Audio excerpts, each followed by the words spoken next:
Income, savings, investment और digital economy पर यह खास प्रोग्राम लेकर हाजिर हूं मैं, वैभव श्रीवास्तव। इस खास प्रोग्राम में आज हम बात करेंगे एक्सचेंज ट्रेडेड फंड यानी ईटीएफ की। दरअसल exchange traded fund ETF share बाजार में लिस्टेड और ट्रेड होने वाले फंड्स हैं। न्यू फंड ऑफर यानी एनएफओ की पीरियड के दौरान फंड्स को हाउस के सीधे खरीदने के लिए अवेलेबल किया जाता है। एनएफओ के बाद फंड्स की यूनिटें शेयर बाजार पर लिस्ट होती हैं। इसके बाद इन्हें वहां से खरीदा और बेचा जा सकता है। तो कितने तरह के होते हैं ईटीएफ, कैसे करें इसमें इन्वेस्ट और क्या हैं इनके फायदे, इस पर बातचीत करने के लिए आज हमारे साथ मौजूद हैं तीन बहुत ही खास मेहमान। Regulatory compliance and corporate governance के head Ashok Kumar Bansal ji, company secretary Vineet सहाय जी और जाने माने इकोनॉमिस्ट चार्टर्ड अकाउंटेंट डॉक्टर शरद कोहली।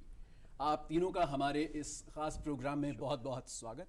मेरा सबसे पहला सवाल डॉक्टर कोहली से, sir, exchange traded funds ETF ये क्या है? अगर हम बिल्कुल सरल सादी भाषा में अपने व्यूअर्स को बताना चाहें तो आप कैसे बताएंगे? देखिए, एक्सचेंज ट्रेडेड फंड्स जैसे कि क्योंकि यहाँ पैसा बोलता है, ऐसे इस कॉन्सेप्ट का नाम भी बोलता है। और वो फंड्स जो एक्सचेंज पर ट्रेड किए जाते हैं, अगर सीधा सीधा हम इसका लिटरल मीनिंग लें, जो वहाँ पर ट्रेड किए जाते हैं, जिनको आप सीधा एक्सचेंज से खरीद सकते हैं, बेच सकते हैं। और अगर हम इनको इनके किस्म से समझें कि ये किस किस्म के होते हैं, तो ज़्यादा अच्छे से मुझे लग रहा है पैसा बोलता है कि दर्शक इसको समझ पाएंगे। क्योंकि थोड़ा सा ये शेयर सबने सुना हुआ है, म्यूचुअल फंड सबने सुना हुआ है, थोड़ा सा ये ऐसा कॉन्सेप्ट है जो बहुत सारे लोगों ने नहीं सुना हुआ, शायद इसीलिए आज हम इसकी चर्चा कर रहे हैं।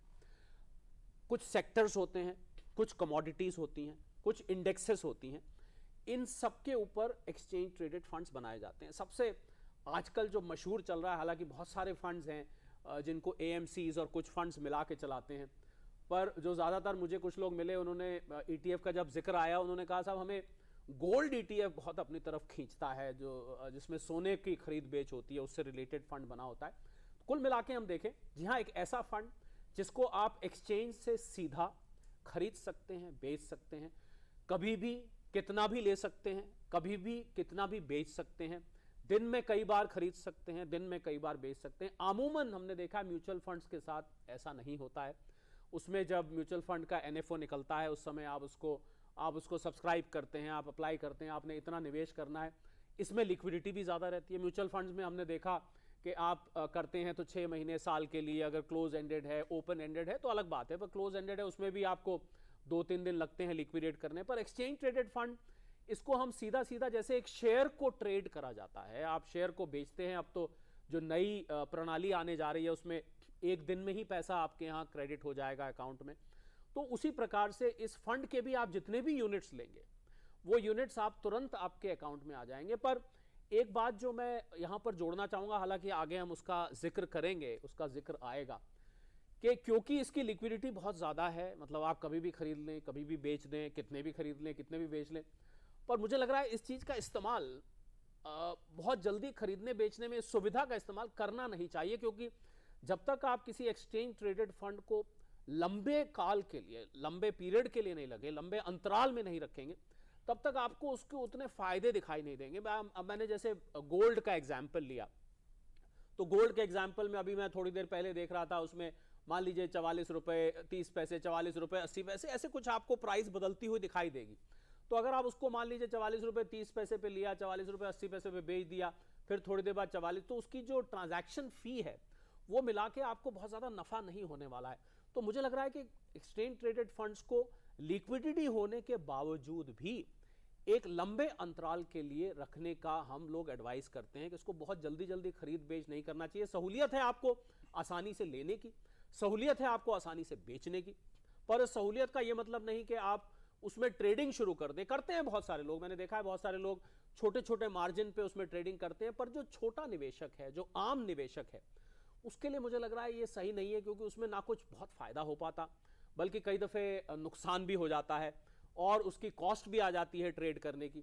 तो एक्सचेंज ट्रेडेड फंड को, अगर मैं आपके सवाल पर दोबारा से आऊं, तो जी हाँ, कमोडिटी से रिलेटेड, किसी सेक्टर से रिलेटेड, इंडस्ट्री से रिलेटेड एक फंड बना दिया जाता है। और उस फंड को दो इसमें शख्सियत होती हैं जो अपॉइंट की जाती हैं। उन ऑथराइज पार्टिसिपेंट एक होता है जो कि बड़े बड़े नामचीन फंड्स होते हैं, नामचीन बिजनेस फाइनेंशियल बिजनेस हाउसेस होते हैं जो इसको मॉनिटर करते हैं। उनका काम ये होता है, क्योंकि ये भी इस कॉन्सेप्ट को समझने में ज़रूरी है कि इसके कॉन्स्टिट्यूएंट्स क्या हैं, कौन लोग हैं, कैसे बनता है। तो उन लोगों का काम होता है कि जैसे बहुत ज़्यादा लोगों ने ले लिया तो उसकी प्राइस को मेंटेन करने के लिए उसके जो एसेट्स हैं वो NAV तक उसको वापस लेकर आते हैं। और इसमें एक मार्केट मेकर्स भी होते हैं। उन मार्केट मेकर्स का काम होता है कि जो ट्रेडिंग पूरी ETF में चल रही है वो ठीक तरह से चल रही है कि नहीं चल रही, खरीद बेच कितनी हो रही है, क्या हो रही है, उस डेटा को वो क्लोजली एनालाइज करते हैं। तो कुल मिला के ज़्यादातर लोगों के मन में ये गलत फहमी होती है कि ये एक म्यूचुअल फंड है।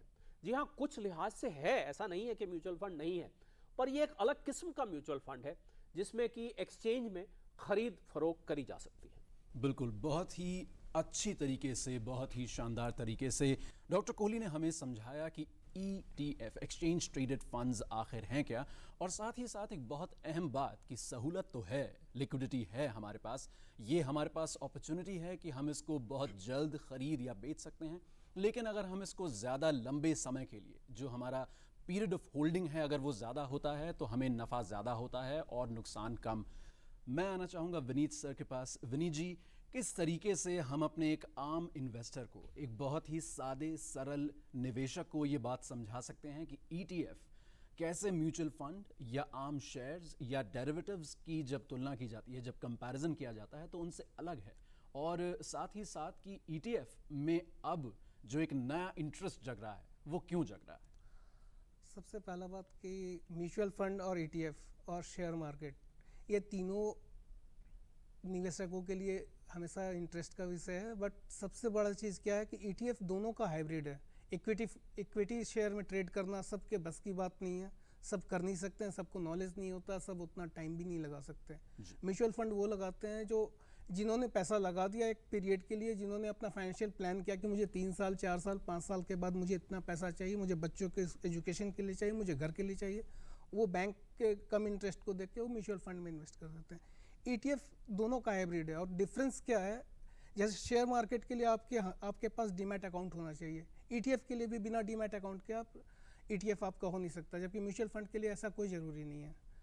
दोनों ट्रेड होते हैं, बल्कि इनफैक्ट म्यूचुअल फंड भी ट्रेड होता है, वो भी लिस्ट होता है, बट जो ट्रेडिंग है ETF का वो ज़्यादा फ्रिक्वेंट है, वो लिस्ट होता है, आप उसका ऑलवेज उसके प्राइस देख सकते हैं, रियल टाइम पे आप देख सकते हैं, सेल कर सकते हैं, परचेज कर सकते हैं। फ़र्क बस यही है कि ETF ये एक्सचेंज पे होता है, ETF का क्या वॉल्यूम अभी इक्विटी शेयर जितना है उनका वॉल्यूम नहीं है। तो अगर परचेज कर रहे हैं तो सबसे पहले आपको ये देखना पड़ेगा कि आप जिस ETF में आप इन्वेस्ट कर रहे हैं उसका कितना लिक्विडिटी है, कितना वॉल्यूम रोज़ ट्रेड हो रहा है। अगर आप थिनली ट्रेडेड ETF में आप इन्वेस्ट किए तो आपको म्यूचुअल फंड जैसा फील होगा, आप वो सेल नहीं कर पाएंगे बहुत ईजिली, और इक्विटी मार्केट जैसा आपको वैसा लिक्विडिटी नहीं मिलेगी। तो सब इम्पॉर्टेंट ये है कि आप इसका वॉल्यूम आप हमेशा देख के आप इस पर इन्वेस्ट करें।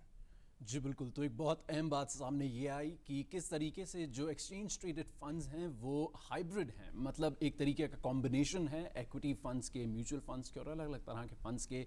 मैं जानना चाहूँगा एक रेगुलेटर पॉइंट ऑफ व्यू से कि किस तरीके से, अशोक जी, जब हम एक इन्वेस्टर को ये बताते हैं कि ये एक नई चीज़ है या एक ऐसी चीज़ है जो मार्केट में अब ट्रेंड में आ रही है, जैसा डॉक्टर कोहली ने बहुत ही अच्छी तरीके से बताया कि अलग अलग तरीके से बेस्ड होता है ETF, लेकिन गोल्ड के प्रति आजकल इंटरेस्ट बहुत ज़्यादा जाग रहा है। हम कैसे अपने इन्वेस्टर को ये बात बता सकते हैं कि ETF सेफ है, इस पर सरकारी कंट्रोल है, RBI का कंट्रोल है, साथ ही साथ जो भी इसके संचालक हैं यानी जो भी कोऑर्डिनेटर्स हैं, जो भी लोग इसकी देखरेख कर रहे हैं, वो सभी लोग इतने एक्सपीरियंस हैं कि जो पैसा इन्वेस्टर लगाएगा वो डूबेगा नहीं। देखिए, सबसे बड़ा प्लस पॉइंट ये है ETF का कि it is A diversify class of asset. ये बहुत ज़्यादा डाइवर्सिफाई होता है तो रिस्क फैक्टर बहुत कम हो जाता है इसमें।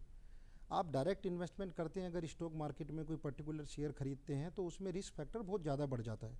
यहाँ it is a combination of all. Suppose we take an example of Nifty ETF, Nifty 20, उसमें टॉप 50 कंपनीज जो निफ्टी की हैं उनका कंपोजिशन है, which are one of the best and most regulated and corporate govern company in India.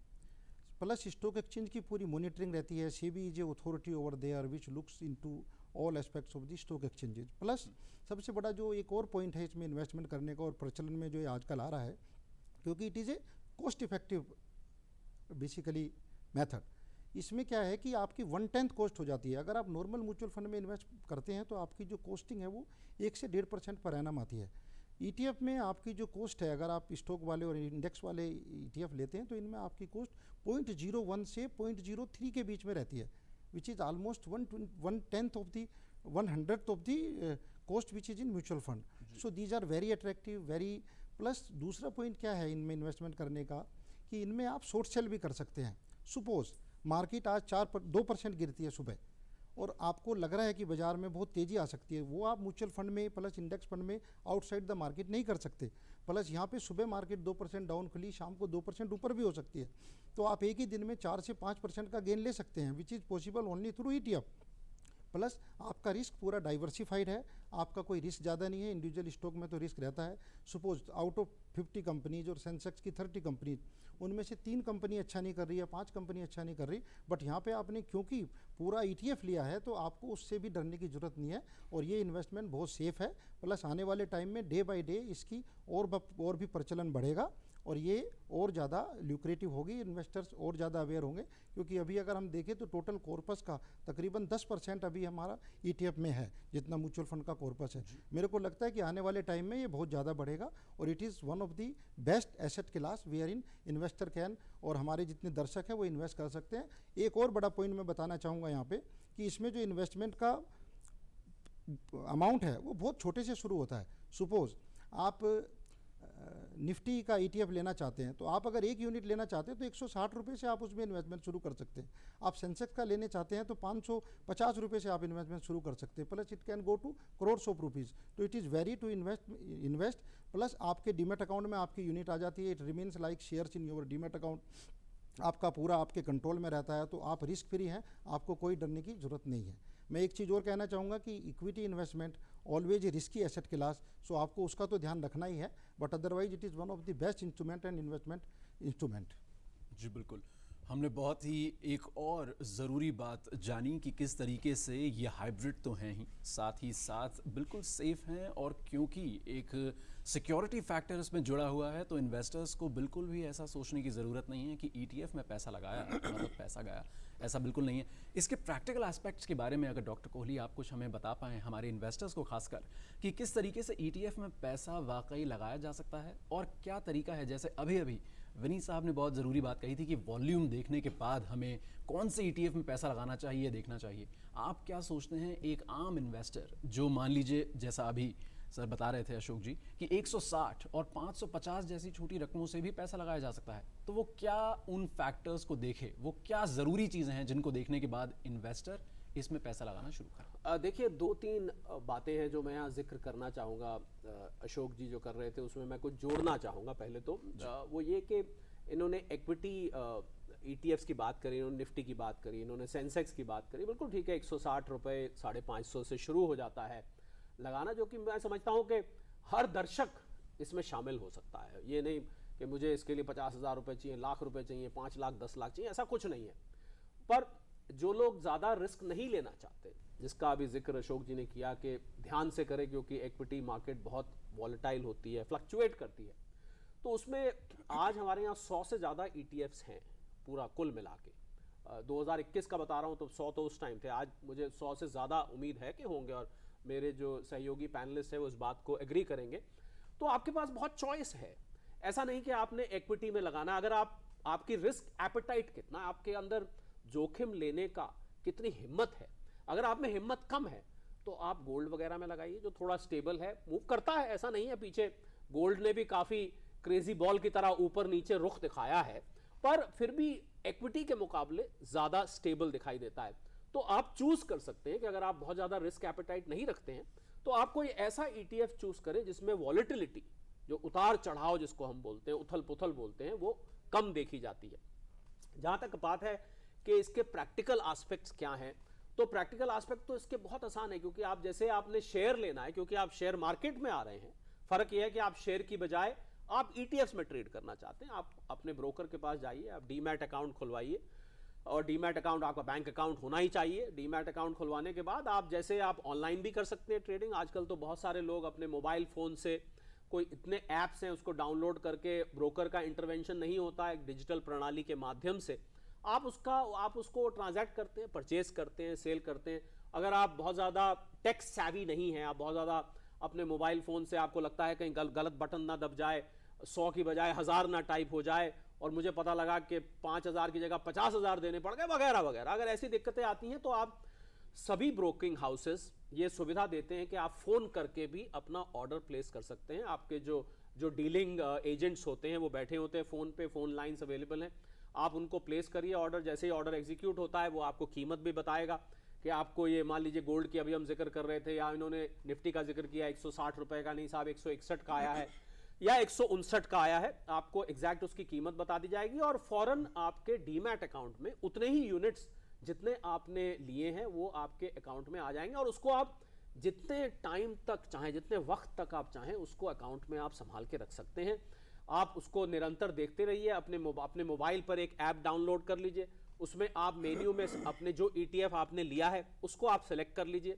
तो आप जैसे ही उस ऐप को दबाएंगे आपको उस ETF की प्राइस रियल टाइम में, जितनी देर शेयर मार्केट खुली रहती है, सुबह 9:15 बजे से लेके दोपहर को 3:30 बजे तक, वो आपके यहाँ प्राइस फ्लैश करती रहेगी। जब आपको लगा कि आपकी मनपसंद प्राइस आ गई है, आप तुरंत फ़ोन करिए, ऑनलाइन कर रहे हैं ऑनलाइन करिए, ऑर्डर दीजिए, सेल करिए, प्रॉफिट बुक करिए। पर अभी जो अशोक जी ने बात कही कि इसको स्पेकुलेशन भी करी जा सकती है, तो मुझे लग रहा है कि हमारे जो DD उर्दू के अशोक जी को मैं ये जानकारी देना चाहूँगा, क्योंकि मैं बहुत लंबे समय से DD उर्दू से जुड़ा हुआ हूँ। तो जो हमारे दर्शक हैं, और आप भी इस बात से सहमत होंगे कि जो दर्शक है, मुझे लग रहा है वो छोटा निवेशक है और वो निवेशक बहुत दूर दूर बैठे हैं, इंडिया से बाहर कई निवेशक बैठे हैं, तो उनके लिए शायद स्पेकुलेशन संभव ना हो, पॉसिबल ना हो। तो मुझे लग रहा है कि वो लोग दिन में आपने कहा शॉर्ट सेल करके और कर ले, तो वो तो बहुत एडवांस, मुझे लग रहा है अशोक जी जैसे एक्सपर्ट उस काम को कर सकते हैं। पर जो दर्शक है उसके लिए शायद स्पेकुलेशन अगर मुश्किल लग रही है तो आप लेके उसको बाद में बेच सकते हैं। और मैं फिर भी ये सलाह दूंगा आज आपकी इजाज़त से कि जब आप नए नए ETFs में आ रहे हैं, और ये मैं सभी दर्शकों के लिए एक मशवरा के तौर पे देना चाहूँगा, अगर आप नए नए ETF में आ रहे हैं तो शुरू में आप जो ज़्यादा स्टेबल ETF हैं पहले आप वो चुनें। होता क्या है कि आप आए, एकदम से फ्लक्चुएशन हुआ तो आपका इंप्रेशन उस एसेट क्लास के बारे में हो जाता है, यार ये तो बहुत रिस्की है, ये तो हमने इतना घाटा हो गया, 2 दिन में इतना घाटा दिख गया। तो जो नया निवेशक है उसको पहले स्टेबल ETFs में आना चाहिए। और मैं एक और सलाह दूंगा, आज इस प्रोग्राम के माध्यम से आपकी ETF की जानकारी बढ़ी, पर मैं ये भी सलाह दूंगा कि किसी जानकार की मदद से आप ETFs का सिलेक्शन करिए। जैसे इन्होंने कहा विनीत जी ने कि आप वॉल्यूम देख के करें जिसमें ज़्यादा ट्रेड हो रहा है। तो मुझे लग रहा है कि नए निवेशक के लिए वॉल्यूम ढूंढ पाना कि वॉल्यूम कहाँ मिलेगी, कौन सा ऐप हम दबाएं, कौन सा बटन दबाएं तो हम वॉल्यूम दे सकते हैं, अगर ये मुश्किलात आ रहे हैं तो आपको चाहिए कि आप किसी एक्सपर्ट को, जो कि ETFs के ब्रोकिंग हाउसेस में सब जगह बैठे होते हैं एक्सपर्ट्स, उनकी सलाह लेके, उनका मशवरा लेके तब आप निवेश करें। सीधा आप इसमें बह ना जाएं कि रातों रात मेरा पैसा दुगना हो जाएगा या 1 महीने में मुझे 5-10% रिटर्न मिल जाए। मिल भी जाता है, ऐसा नहीं है। एक्सपर्ट्स तो ऐसे हैं जो 2 घंटे में पैसा डबल कर लेते हैं, अगर उनको आप डेरिवेटिव्स वगैरह में जा रहे हैं तो बहुत सारे मौके होते हैं। पर मुझे लग रहा है वो एक्सपर्ट्स का काम है। तो सोच कर, समझ कर, इन्वेस्ट कर, वो जो नेशनल स्टॉक एक्सचेंज का एक स्लोगन है, मुझे लग रहा है वो स्लोगन पूरी की पूरी इन्वेस्टिंग कम्युनिटी पे लागू होता है। और मैं कोई एंडोर्समेंट नहीं कह रहा हूँ ये कह के, पर वो मुझे लग रहा है बिल्कुल सोच समझ के करना चाहिए। और सलाहकार की मदद, जब आप धीरे धीरे करते करते आपको कॉन्फिडेंस आ जाए, आपके अंदर एक आत्मविश्वास आ जाए, उसके बाद आप उसमें खुद वेंचर करिए, खुद सेलेक्ट करिए, और वो आ जाता है। हमने देखा है कि वो नेचुरल है। जैसे जैसे आप उसमें गहराई में जाते जाएंगे, आपको जैसे पानी में जितना गहरा जाएंगे आपको तैरने का कॉन्फिडेंस आता जाता है, इसी तरह जैसे जैसे आप इन्वेस्ट करते जाएंगे आपको कॉन्फिडेंस आता जाएगा, फिर आप खुद उसको सेलेक्ट कर पाएंगे। प्रैक्टिकल प्रक्रिया बहुत आसान है, बहुत ही आसान है। एक दफ़े मैं आपको जो असली बात बताना चाह रहा था कि जब तक आपने नहीं किया तब तक लगता है कि बहुत मुश्किल काम है, पर मुझे लग रहा है पैसा बोलता है जैसे कार्यक्रमों के द्वारा वो एक इंप्रेशन चेंज कर दिया जाता है कि वाकई में मुश्किल नहीं है। जब आप करके देखेंगे वाकई में बहुत आसान है। और लोगों ने डॉर्मेंट इन्वेस्टर जो होता है, जो कि बिल्कुल खरीद के भूल जाता है, उसमें भी 12 से 13% रिटर्न, जो कि बैंक के रिटर्न से डबल से भी ज़्यादा है आज की डेट में, आराम से निकाल रहे हैं लोग और इससे भी ज़्यादा निकाल रहे हैं। तो प्रैक्टिकल प्रक्रिया साहब बहुत आसान है, आइए इसमें निवेश करिए, छोटे अमाउंट से शुरू करिए और देखिए फिर उसके बाद क्या होता है, आपको बेटर रिटर्न मिलेगा बैंक से कहीं ज़्यादा। बिल्कुल, बहुत ही अहम बात दोबारा डॉक्टर कोहली ने हमें बताई कि कितना ज़रूरी होता है कि इस फंड में हम लोग जो स्पेकुलेशन होता है वो बिल्कुल भी ना करें, क्योंकि स्पेकुलेशन करने के ज़रिए ये हो सकता है कि शायद हम लोग जिस उम्मीद से ETF में ट्रेडिंग करना शुरू करते हैं वो उम्मीद पूरी ना हो, नफ़ा कम हो, नुकसान ज़्यादा। लेकिन जब एक इन्वेस्टर पॉइंट ऑफ व्यू से बात की जाती है, ये तो बहुत ही शानदार ढंग से हमें प्रैक्टिकल एस्पेक्ट्स जो हैं ETF में ट्रेड करने के, ETF को ख़रीदने के, इन सब चीज़ों के बारे में हमें डॉक्टर कोहली ने बताया। विनीत सर, मैं आपसे जानना चाहूँगा कि रिटर्न्स को जब हम देखते हैं तो एक इन्वेस्टर के जहन में ये बात ज़रूर रहती है कि कितना रिटर्न मुझे ETF से मिलेगा। हम सभी जानते हैं कि कुछ लोग लॉन्ग टर्म इन्वेस्टमेंट करते हैं ये सोच के कि आज के मतलब समय से पार मुझे अपने घर का कोई काम है, पढ़ाई का कुछ काम है, मैरिज या कोई ऐसा कुछ इवेंट है या प्रॉपर्टी कुछ परचेज सेल करनी है, उसके लिए कुछ लोग शॉर्ट टर्म, जैसे डॉक्टर कोहली या अशोक जी हमें बता रहे थे कि शॉर्ट करते हैं लोग, ऑप्शंस में खेलते हैं। किस तरीके से इन्वेस्टर के पॉइंट ऑफ व्यू से और रिटर्न को मद्देनज़र रखते हुए आपको क्या लगता है कौन सी वो प्रॉब्लम्स हैं जो सामने आती हैं ETF में जब कोई भी इन्वेस्टर नया इन्वेस्ट करना शुरू करता है, और कौन सी वो बातें हैं जिनका इन्वेस्टर को ध्यान रखना चाहिए? सबसे पहली बात, जैसा कोहली जी ने बताया, 100 से ज़्यादा ETFs हैं अवेलेबल। आपको ज़रूरी नहीं कि आप 100 तरह के ETF को आप रिसर्च करें और उस पर पैसा लगाएं। दो चीज़ें बहुत अहम है इसमें कि आपको सबसे पहले देखना है कि आप कितना रिस्क लेना चाहते हैं या आप कितने नए हैं। सबसे रिस्क आप ज़्यादा भी लेना चाहते हैं लेकिन आप नए हैं, सब आदमी चाहता है पैसा ज़्यादा कमाए, रिस्क भी लेने को तैयार होते हैं, बट आप अगर नए हैं तो सबसे ज़रूरी चीज़ है कि थोड़ा सा समय आप इसमें बिताएं। जैसे कि एक बैट्समैन थोड़ा सा कुछ ओवर्स खेलने के बाद ही वो अपना हाथ खोलता है, वैसे ही इन्वेस्टर्स के लिए भी यही चीज़ है। अगर आपको एक्सपीरियंस है इक्विटी का या अगर आपको एक्सपीरियंस है म्यूचुअल फंड का, वहाँ पे आपने अच्छे रिटर्न्स पाए हैं, फिर आपके लिए आसान हो जाता है। लेकिन अगर आप ETF में पहले नए हैं तो आप कम पैसे से आप शुरू करें और कुछ दिन बिताएं यहाँ पे, कुछ अलग अलग तरह के देखें। आप देखें कि अगर मैंने यहाँ पे पैसा लगाया, मेरा ये रिटर्न है, मैं वहाँ लगाया होता तो मेरा रिटर्न ज़्यादा होता, या अच्छा है मैं यहाँ लगाया तो मेरे रिटर्न्स में कमी हो गया, वहाँ ज़्यादा हो गया, या इस तरह का चीज़ आप एक बार एनालाइज़ कीजिए। कोई ज़रूरी नहीं कि 100 के 100 तरीके को देखें। 100 में भी सब क्लास है, जैसे कुछ गोल्ड पे है, कुछ डेट्स पे है और कुछ इक्विटी पे है। तो इक्विटी में भी वेराइटी है कि कंज्यूमेबल गुड्स है, ऑटोमोबाइल है, IT सेक्टर है, बैंकिंग है। तो आप अपना बैंकिंग सेक्टर पे अगर है आपका नज़र तो बैंकिंग सेक्टर को देखिए। आप इक्विटी में अगर आपका IT है तो IT को देखिए। लेकिन आपका एक रिसर्च तो बेसिक होना ही चाहिए, और वो बेसिक रिसर्च ऐसा भी नहीं हो कि आप पैसा बगैर इन्वेस्ट किए हुए आपका रिसर्च नहीं होता। कुछ पैसा आप लगाएं, जितना आप रिस्क उठा सकते हैं। आपको इक्विटी से कम रिस्क है इसमें, तो आप इसमें थोड़ा सा आप उससे ज़्यादा रिस्क एपेटाइट बढ़ा के लगा सकते हैं। लेकिन बगैर पैसा लगाए हुए आप रिसर्च नहीं कर सकते, बिना रिसर्च किए हुए आप पैसा बढ़ा नहीं सकते हैं। तो दोनों चीज़ आपके साथ साथ चलेगा। और छोटे इन्वेस्टर को मैं यही कहूँगा कि आप पैसा लगाइए, बहुत ज़्यादा रिस्क नहीं दिखाइए शुरू में, और कुछ लगाने के बाद आप अपने रिटर्न्स को खुद मॉनिटर कीजिए। और एडवाइस चाहिए तो एडवाइस लीजिए। एडवाइस का तो आज की डेट में एडवाइज़र्स बहुत हैं और अच्छे एडवाइज़र हैं, और उनके एडवाइस से सही में फ़ायदा होता है। तो आप अपने आप को एजुकेट करें, अपने आप को तैयार करें और फिर ETF में आएँ। बिल्कुल, हमारे प्रोग्राम में पैसा बोलता है कि इस कड़ी में हम लोगों ने बहुत ही गहराई से इस बात को जाना कि ETF क्या हैं, कैसा उसमें पैसा लगाया जा सकता है, मैच्योरिटी पीरियड कितना होना चाहिए, शॉर्ट टर्म हो या लॉन्ग टर्म, और ऐसे ही बार बार हम प्रोग्राम्स आपके लिए लाते रहते हैं DD उर्दू पर, DD के नेटवर्क पर, पैसा बोलता है के माध्यम से, ताकि जो इन्वेस्टर हैं उनकी एजुकेशन लगातार बढ़ती रहे। मैं शुक्रिया बोलना चाहूँगा हमारे एक्सपर्ट्स का, विनीत सहाय जी का, अशोक बंसल जी का, डॉक्टर शरद कोहली का, कि वो हमारे स्टूडियो में आए, उन्होंने समय निकाला और हमसे इस बहुत ही इम्पॉर्टेंट टॉपिक पर यानी ETF यानी कि एक्सचेंज ट्रेडेड फंड्स पर बात की। और इसी के साथ पैसा बोलता है कि इस कड़ी में फ़िलहाल इतना ही। आप अपनी राय और सजेशंस हमें इस ईमेल ID पर भेज सकते हैं। इसके लिए हमारी ईमेल ID प्लीज़ नोट कीजिए, ddurduspecials@gmail.com। और इसी के साथ हमारी पूरी टीम को दीजिए इजाज़त। आदाब।